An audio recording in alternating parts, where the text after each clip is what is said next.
Assalamualaikum warahmatullahi wabarakatuh. Perhaba sedara lun kamu rumpok lom dengan Abu Syik. Ya, Abu Syik dikini cerita baju ke perkara ulama zuhu. Jadi datang ke ulama zuhu mencehu dong bak pintu penguasa. Jadi hai sedara mentuah menyurung drone biarkan ulama suhu sajan penguasa zalim. Jadi baik mengharapkan akidah urung drone akan kong.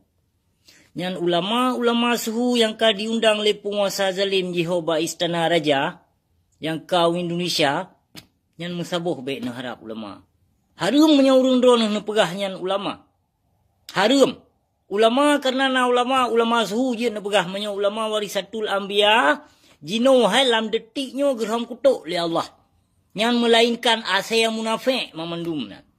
Yang diundang oleh Jokowi berusaha Istana Raja padumpluh drona ulama Aceh nyan kon ulama. Kon ulama nyan mamandung kon ulama. Nyan asede nanggap laju asede yang mengharapkan proposal bak berhala. Nyan mamandung ada meserban ada janggut ka putih, janggut ka kuning, janggut ka panjang, nyan asede mandung. Nyo Abu Syik urung kesin yang pegah banyo. Menyo memang betul yang lon hujah nyan ulama. Demi Allah lon siap lon terima kutuk daripada Allah. Siap pajan mentong gebi kutuk kateh lon le Allah lon siap lon terima.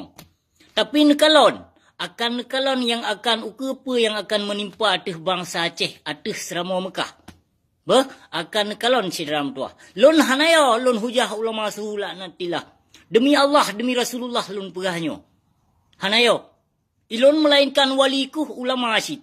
Ulama lawang yang pon dipoh di Acehnya ke ulama lun, wali lun.